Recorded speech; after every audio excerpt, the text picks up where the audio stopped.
Hi, Walter, you're on. Hey, good afternoon and welcome back to the main stage. For those of you who are just back, we finished an earlier talk with Karen Kotent about about unicorns. But right now we're going to take a pivot and go look at the future of gaming. Earlier today, we had a talk from Dr. Mizuko Ito at the University of California, and she's a cultural anthropologist who specializes in youth, and she spends a lot of time watching youth gaming and understands the way children interact and educate while gaming. So there is a bright, vibrant future ahead for gaming, and we're now going to turn from Karen to Karena and allow Karena The to other take Karen. us through. Yeah, no, there's only one Karen and there's only one Karena. So we're going to turn to Karena Belin, who's going to introduce us to our panel and listen to the future of gaming. Enjoy, everyone. Thank you so much, Walter, and I'm indeed thrilled to be back on main stage to talk about the future of gaming. And to do that, I could not have a more distinguished panel with me here today. So I have Naayem, Chief Business Officer from Dapper. I have Sebastien Borget, so Sebastien, co-founder and COO of the Sandbox. And we have Yatsu, who is co-founder and chairman of Animoca Brands and Outblaze. So with that, we're going to dive directly into the conversation. Yat, I'm going to let you introduce yourself because I typically talk to you about like the grandfather of the Hong Kong startup ecosystem, and you don't really like that. So introduce yourself, and then at the end, give me one big, bold statement about the future of gaming. Sure, man. Great pleasure to be here again. So yeah, I mean, I guess I've been in the gaming industry directly or indirectly since the 80s. My first job was with Atari back when they were still making the VCS 2600 and later on the Atari ST. So I guess I've been around the block. And the reason why I don't like sort of the term grandfather is just because I'm not that old, or at least I don't want to be that old.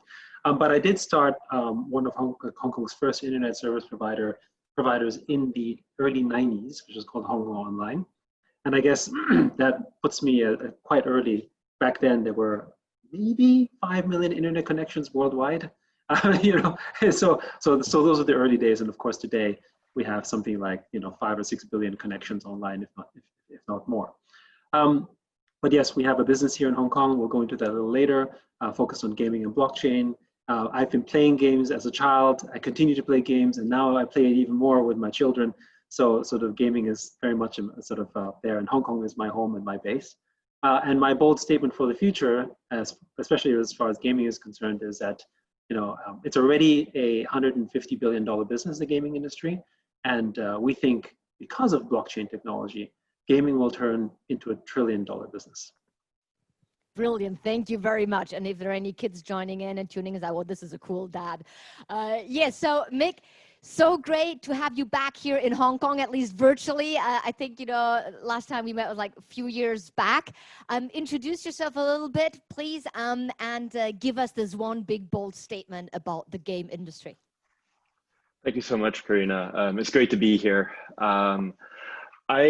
My background started in private equity, lasted about 2 years, and then dove into gaming. So been in the gaming industry since 2011. Started my career building a company called Fuel Powered, which actually Yad ended up acquiring a couple of years back. So we're all family here. And then went deep with blockchain gaming with Dapper Labs as one of the co-founders. Dapper Labs is a consumer blockchain company, and we're really focused on decentralized apps. We were the creators of Cryptokitties, the blockchain flow, and NBA Top Shot, which you can go check out right now.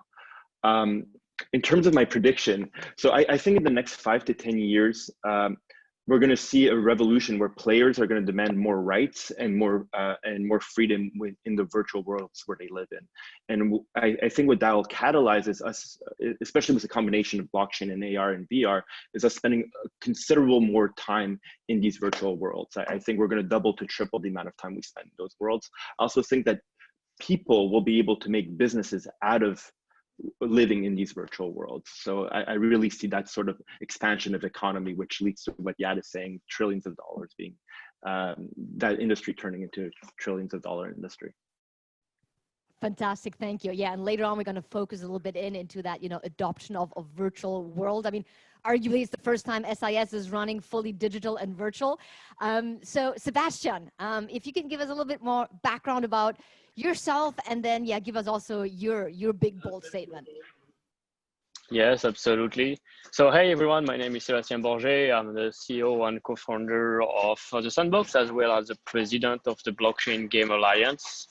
This is my fourth company, started in 2007 with one of the very first application of decentralization, which was peer-to-peer technology. Sold out this company 2 years later to and worked in user-generated content with an online media service where users could upload photo, video, music, and share them in the cloud with their friends before Netflix, before Spotify, etc.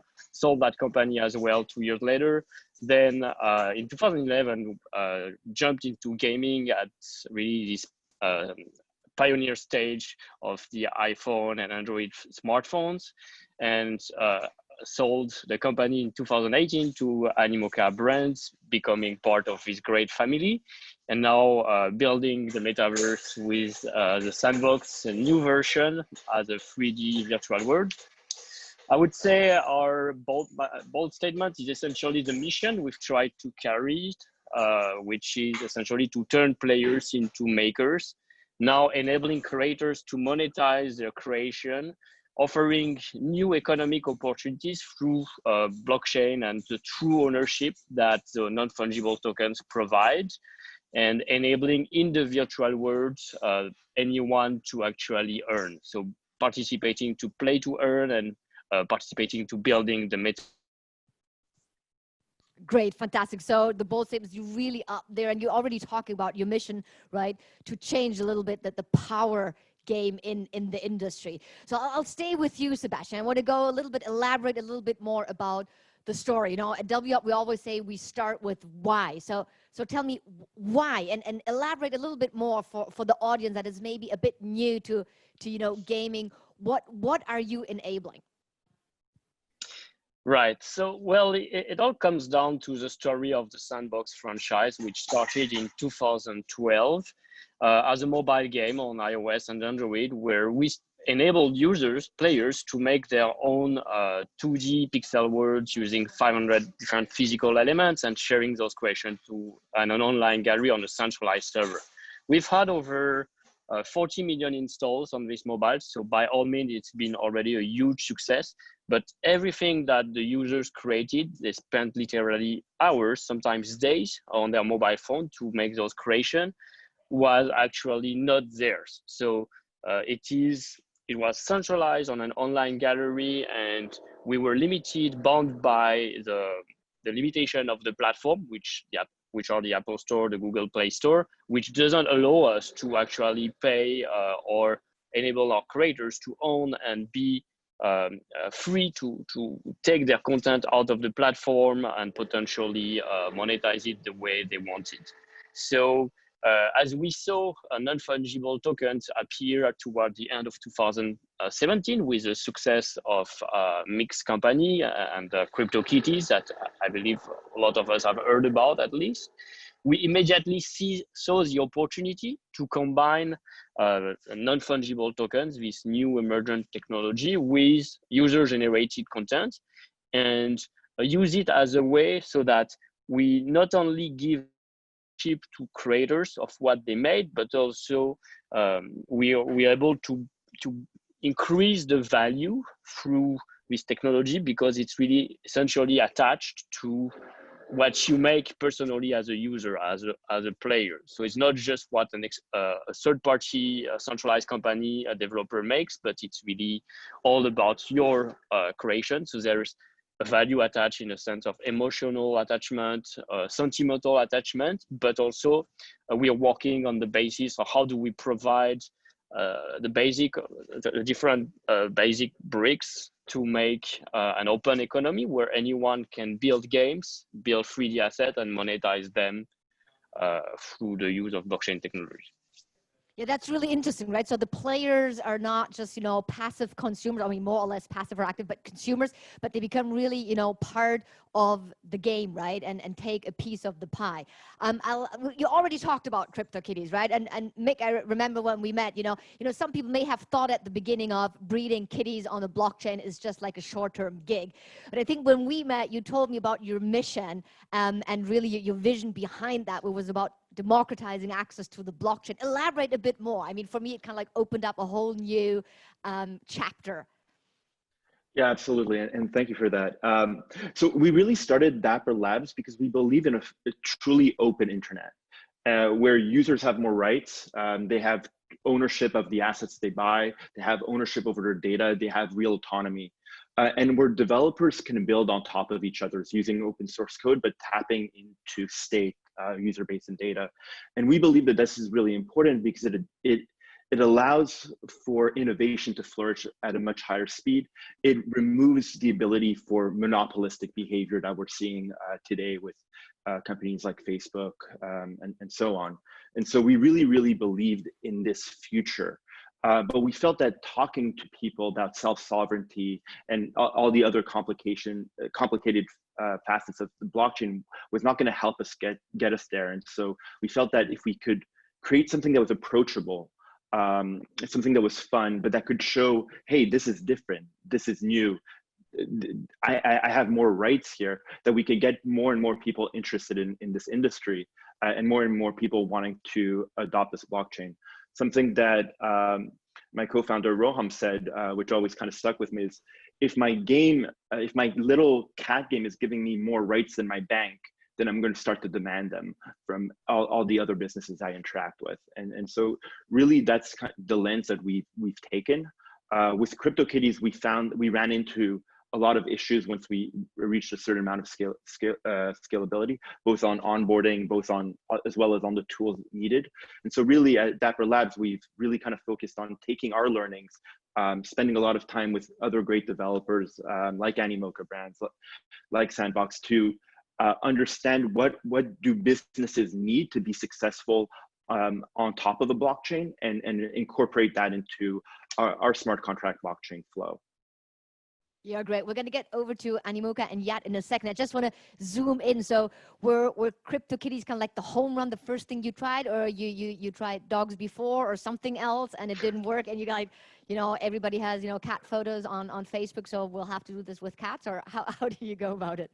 Cryptokitties came out of a company called Axiom Zen, where we, over the course of 8 years, we built multiple companies and maybe dozens of products a year, and a lot of them were not successful.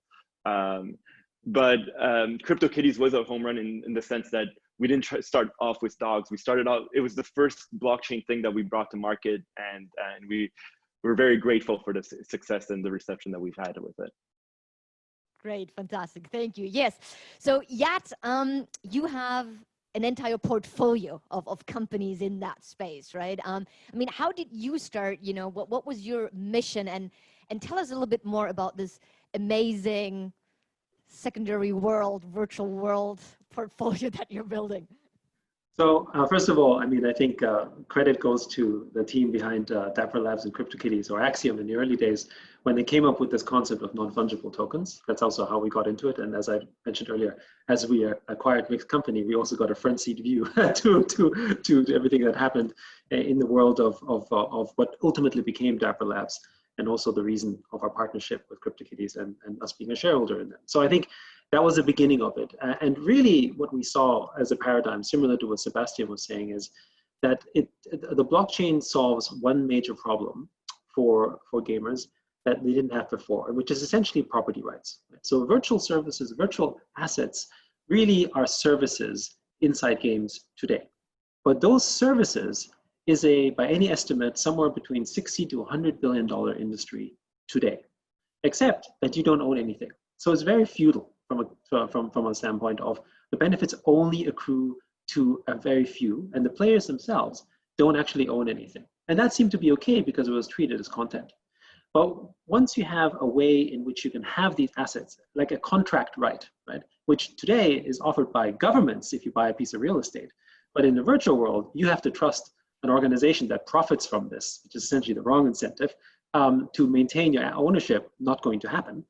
So blockchain provides that independent framework to do that, and essentially delivering what our mission is really to deliver property rights to virtual assets. And gamers is the first part to address, just because there's 2.6 billion of them, and because they're already buying virtual assets. Now, they don't think of it as, maybe as something that's valuable, but they do know that it's a virtual asset, and they're familiar with the concept of virtual currency.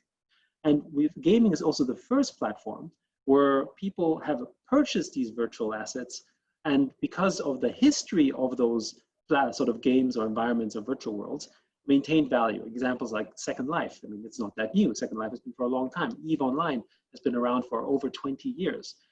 But they're not public chains, but they are still owning sort of giving the rights of the property of the assets that are being sold, and people monetize it that way. And the stickiness and the size of the implied GDPs, like in case of Second Life, is somewhere close to $200 million. Essentially, sizes of cities or countries in some cases that are happening in the virtual world. So how do you scale that? How do you bring that out further? And this is sort of part of our mission with Animoca Brands, where like everyone else here on this panel, we believe strongly that gaming is the vehicle to deliver that growth. So.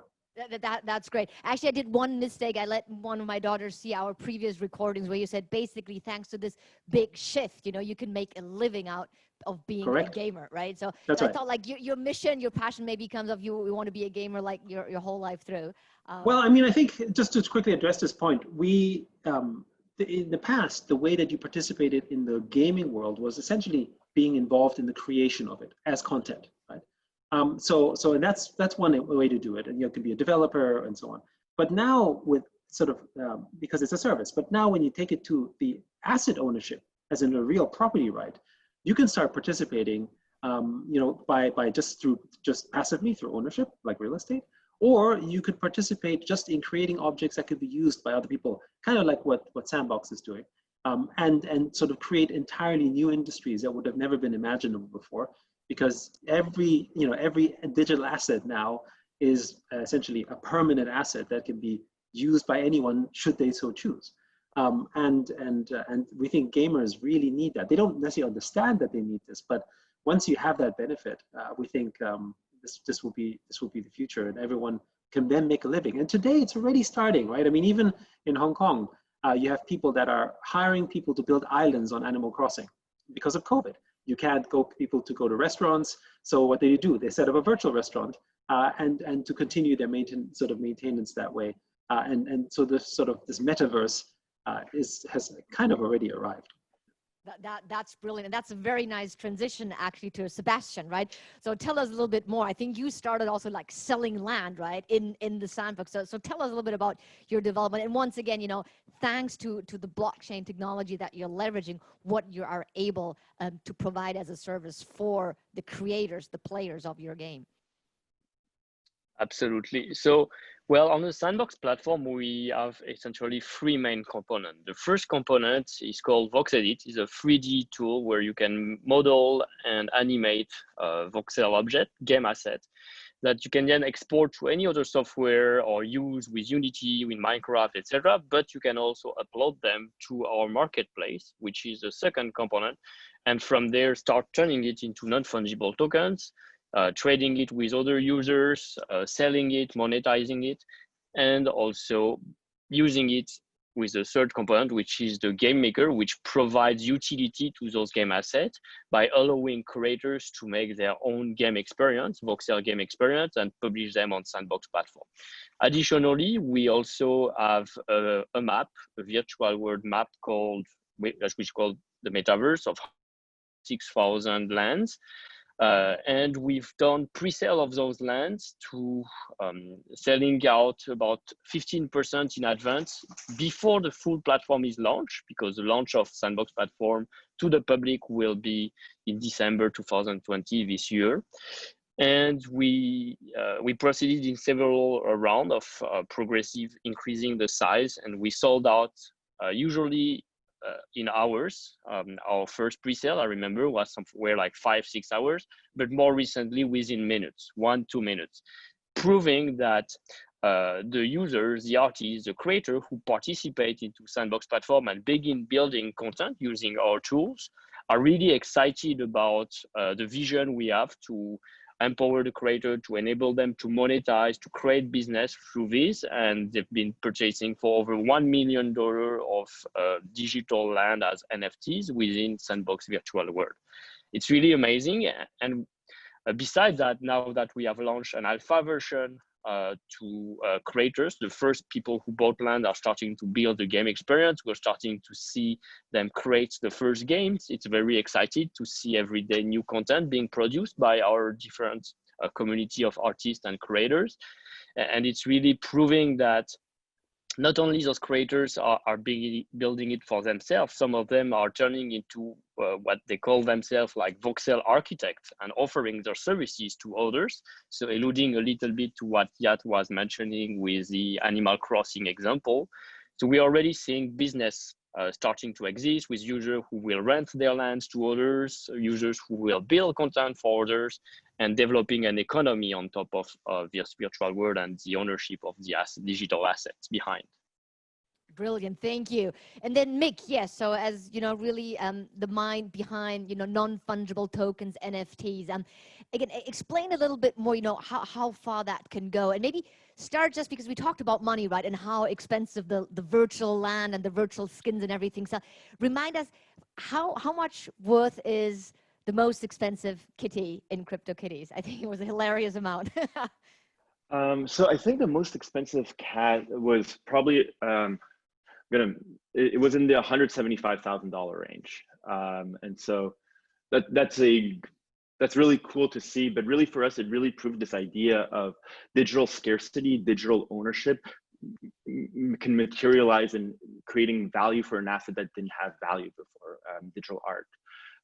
But for us, really, it's kind of taking a step back beyond NFTs. For us, it's really about blockchain allows us to fundamentally change the power dynamics in games. And so if you and Yad really alluded to this, but if you take a look at the way the internet is constructed today, all the data, all the rules, everything sits on the game company's servers. And really what that means is that they're in the position of a dictator. You're renting these assets from them. They can be changed. They can change the rules of the game at any time. And really their only interest is to gain profit. And so really it is really this pure dictator relationship that the user has with the game developer. Now, that's not just because that's what the game developer wants. It's really because the way the internet has been architected only allows for this sort of relationship. What blockchain allows is, because all the data lives across all these computers, users, and the key to them is within the user's account, they get to own this data. But also, as Yad alluded to, smart contracts enables the developer to create an immutable, non-changeable set of promises to the user that the user can trust in. So in the case of Cryptokitties, we said there'd only be 50,000 first generation cats. We can't create a 50,000 first generation cat. That creates value there. But you could also imagine that rules in terms of a virtual world can be set there. Even more interestingly, you could imagine that there could be a way where users could vote on certain things through these smart contracts in terms of, well, should the currency of this game increase? Who should be the people who make minute decisions? All these things are possible thanks to blockchain. And so we could really potentially see these worlds that are currently dictatorships move towards democracies. And I think that's really, really the beauty of what blockchain allows for. That's brilliant. I mean, you talk a lot about the relationship between game developers, right, versus, you know, players, creators. I was just wondering also between players. So again, the number of times my youngest comes back and, you know, she got cheated on in Royal High. I think Roblox, that's another one of your portfolio companies yet. So wouldn't that also allow like more fair play, you know, player to player? Absolutely. Oh, sorry, yeah, go ahead. Yeah. I think, is it a question for Mick or for me? Well, whoever jumps in, actually, I was alluding, you know, for actually all of you really talked about the change in power, right, within the industry. But I was just wondering, you know, from player to player again, you know, it also probably enables, you know, much more fair play, right? Mick, why don't you go ahead, Yes. and I'll follow up. All right, cool. You're absolutely correct. I think there's a couple of things that happen there. One is you can have transparency in terms of the role of the die, et cetera. So you can make sure that thanks to the blockchain, that everybody's on a level playing field. And that can be really interesting for certain use cases. The other one is you can have trustless transactions. So people can trade between each other without having an intermediary, without having to be dependent on someone that's cheating. Today, if you want to trade skins or trade accounts, that has to happen on eBay. People can get scammed. The blockchain allows through these smart contracts, these transactions to happen autonomously and atomically. And so that there is no need for that trust. And so that it does create a much safer environment for users. I think one other way to look at it is for those who are not familiar with blockchain, because it sometimes can be confusing if they're not familiar with this. I remember when we first started our internet service provider in the early 90s, which was way too early, we had to explain to people what internet was. And it was like, what? Like, why do I need this? How is this beneficial, right? And I think with blockchain, maybe one easy way to look at it is it's a rule of law, right? It's a rule of law guiding whatever law you define. And now it's set and it's immutable because it's on the blockchain, right? So, and the places that have shown consistency around the law, even if it's centralized, say like governments, have proven to be strong economies, right? I mean, despite all of the issues we might feel about the United States, people still trust the US dollar and still trust generally the US rule of law because of the fact that there is a judicial system that has had a long legacy of, broadly speaking, keeping it in check and protecting people's rights, right? Whereas, you know, if you go to a place like Venezuela, you probably don't trust it that much, or say North Korea, because you know there's nothing that's protected, and therefore no value can ever accrue, right? And so imagine, you know, that there was a law on the rights of properties for virtual assets everywhere around the world that can't be changed, right? And what opportunities come from that? And we've seen, historically speaking, when property rights are delivered into any society, that actually it begins to flourish. And even though the ones who are centralized and sort of feudal in their environment get most of the benefit, they actually grow as well because they benefit from it because it just enlarges the pie. Absolutely, yeah. So I think actually I'd like to add. Go ahead, Sebastien. Go ahead. Yep, Go ahead. I'd like to add that for most players, like the current relationship in gaming between developer and players is essentially a one-way relationship where developers make content, they provide experiences, and players are consumers. They are paying for this experience through in-app purchase, which gives them a time limit, some sort of limited value and experience over time. And then once it's over, it's about all paying again to continue. And it's been how the industry has been supported through free-to-play. But with blockchain, it's a little different paradigm because blockchain is inherently community-driven. All the users who participate in a game, they actually own a digital assets that's been made by the game, whether they are made by the developer or made by the creators themselves. And those tokens we've been discussing about can be digitally scarce through the use of this technology. So at some point, it enables new opportunities for game developers to actually fund their game through the involvement of the users and the community by pre-selling the content before the game is actually live, such as in our case, but in many other games in the industry, including Formula One Delta Time or many other examples. And also the use of these tokens, non-fungible tokens or cryptocurrency is also a way very often to reward the participants for their involvement on the game or on the platform, meaning that essentially the users are not just consumer spenders, they are also essentially participating very often into a circular economy where, well, they bring value, they contribute value to the platform, to the game by their involvement, by their action on the platform, and they can be rewarded for it directly. So they are directly incentivized. That's why very often you'll hear that players becoming stakeholders. So not necessarily shareholders because they don't own equity, but stakeholders because they the digital asset and token of those games and platform. And that's something that strongly resonates, and I believe is by the basis for play to earn and the future of gaming and virtual worlds. Well, definitely. So, I mean, as you all alluded, like building that trust is a true game changer for adoption, right? But now talking a little bit about another game changer. So it seems that COVID is a bit of a blessing in disguise for the gaming industry. I remember last time we talked, Yat said, you know, now every day is a weekend. Everybody's behind their computers. Everybody is playing and consuming. Give the audience a little bit of color and flavor in terms of, you know, what is the impact to your gaming industry in terms of numbers, in terms of, you know, adoption, traction, monetization.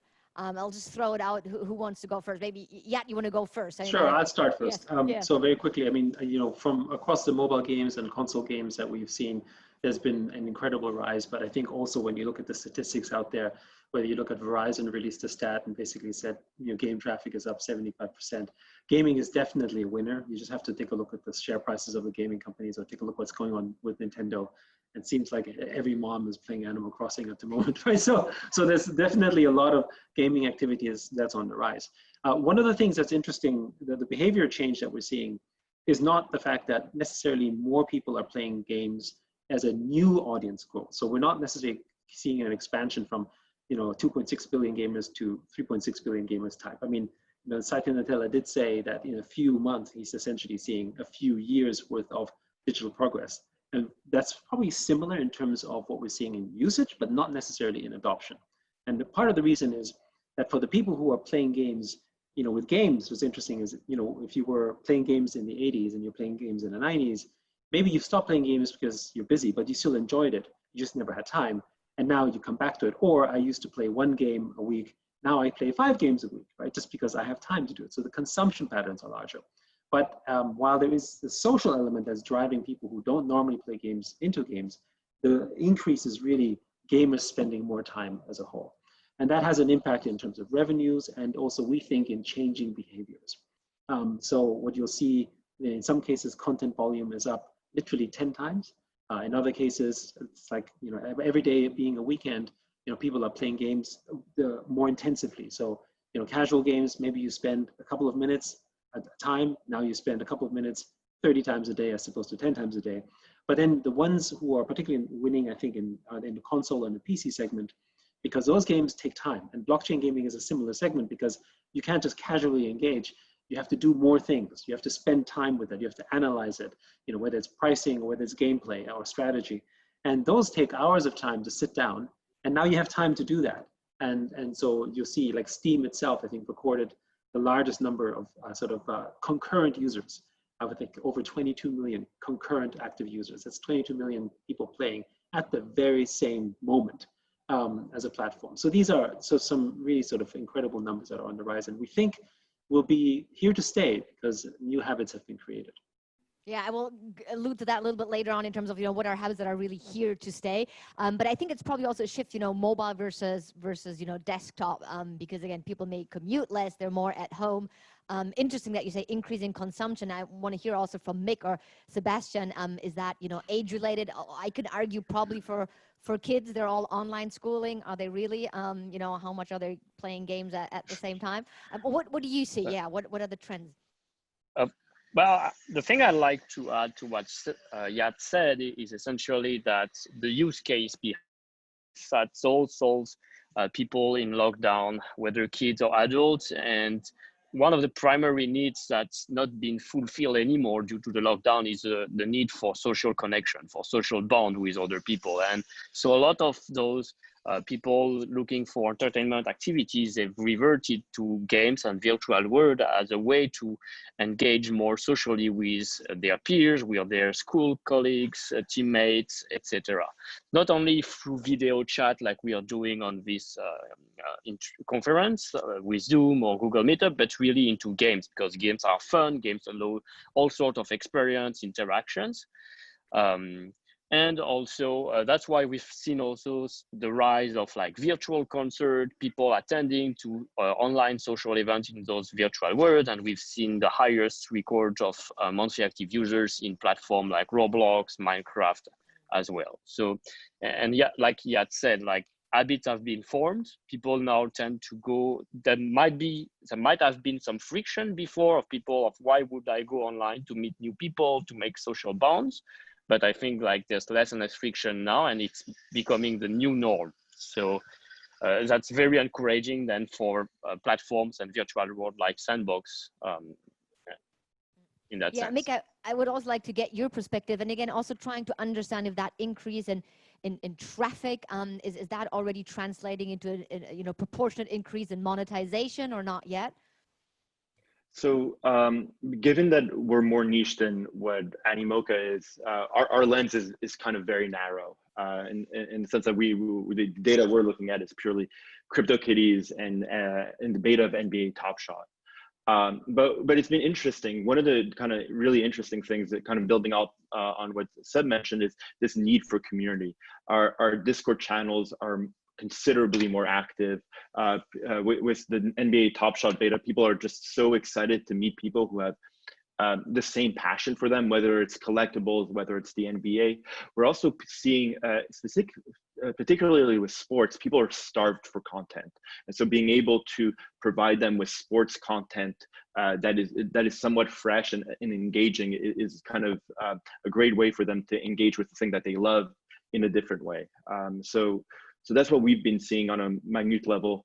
It's hard for us to look at it from a monetization standpoint because just crypto games just really monetize very, very well, and people are starved for content. So we are blessed that we are in the space right now.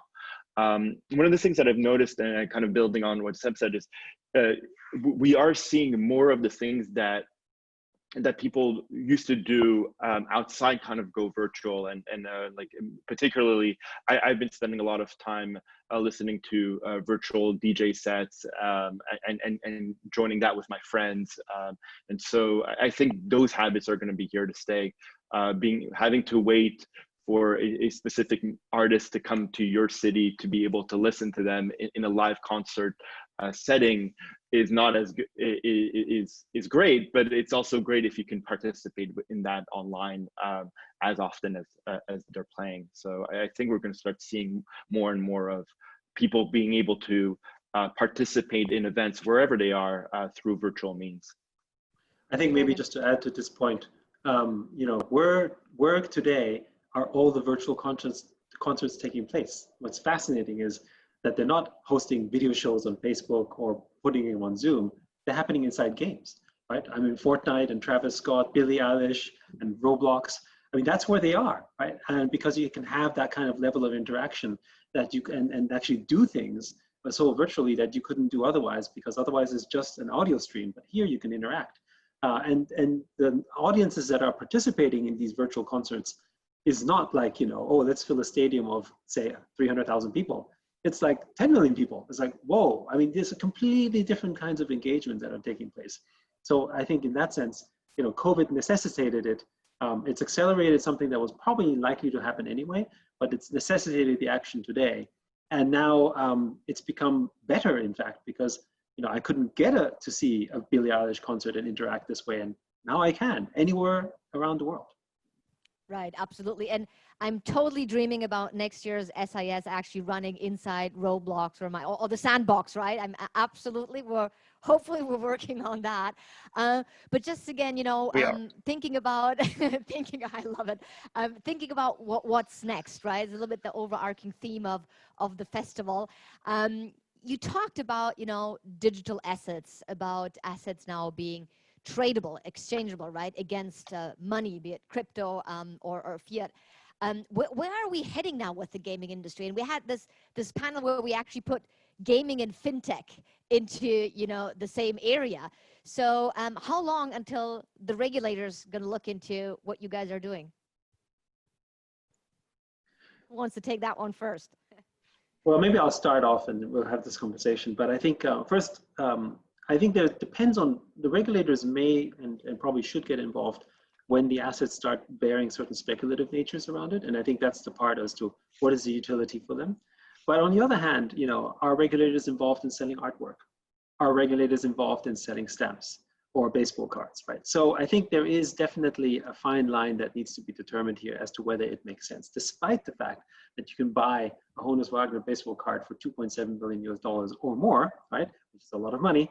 And I think the non-fungible aspect of these items is the fact that makes it perhaps difficult for a regulator to come in and say, oh, is this, is this actually sort of, speculative in nature. And the thing that is, I think, really fascinating for virtual assets is that the provenance is not just permanent, but you can alter it with instant certification, right? I mean, a Picasso isn't worth much without the certification that comes with it. And blockchain essentially auto-certifies it, which means in the virtual context, you can auto-certify every action thereafter as well. Who owned it, what happened to it, right? If it's a virtual sword and, Taylor Swift used to play with it, it's probably more valuable than the virtual sword that was owned by my son, right? On the other hand, within Especially the small if she met community. Katy Perry with it, yes. Yes, exactly, right? Or BTS. I mean, God forbid. Anyway, but the other thing is that even in a smaller context, as I play games with my kids, the virtual assets that my kids own are valuable to me and my family, and maybe not valuable to anyone else. But within the generations of that, it has a value that may become basically sort of irreplaceable, like wedding rings or family heirlooms. They are not very valuable to other people, but within the family, they're priceless. Right. Fantastic. Sebastien, Mick, for you, what's actually next? What are you fearing or hoping for? In terms of going on, in terms of the regulation side, one of the things I keep kind of getting surprised about is the fear there is with blockchain, because it's actually, if you really think about it, it's considerably safer. The transparency that's available for both the consumers and the regulator is unprecedented. Now, with any new technology, the consumer needs to learn how to look at the technology for them not to be scammed, and we need regulations against scammers. But once that technology is understood, anybody can kind of look at the smart contracts, look at the state of things, and know exactly what's going to happen when they do something in the game, when they submit a transaction. The other part is, Yat alluded, is traceability. In a sense, this is the IRS's dream. They can trace every transaction, every little dollar, and how it's spent. So really what's happening here is a considerably safer world. Now, with new economies, you always want to make sure that there is the right infrastructure around there. But I think that we should be looking at it from a place of embracing the features that this blockchain enables, rather than being scared of this scary new technology. And so I think that what we need is leaders like Seb, to just have open dialogue with the people who are going to be regulating this industry, and just ensure that things are seen in the right light. Brilliant, thank you. And we'll have to close it soon, but Sebastien, if you have some final remarks as well, if you take the crystal ball for a second. Well, I think taking the crystal ball, I'm looking forward to seeing this year the first platform that's used blockchain technology for non-fungible tokens and more to reach 1 million users, and really show like all the promise, all that we are talking about at the moment is actually true, and there's a large, considerable amount of users among the 2.6 billion gamers that are now benefiting from it. And from that, I believe there will be a tipping point where it will really accelerate on the growth curve.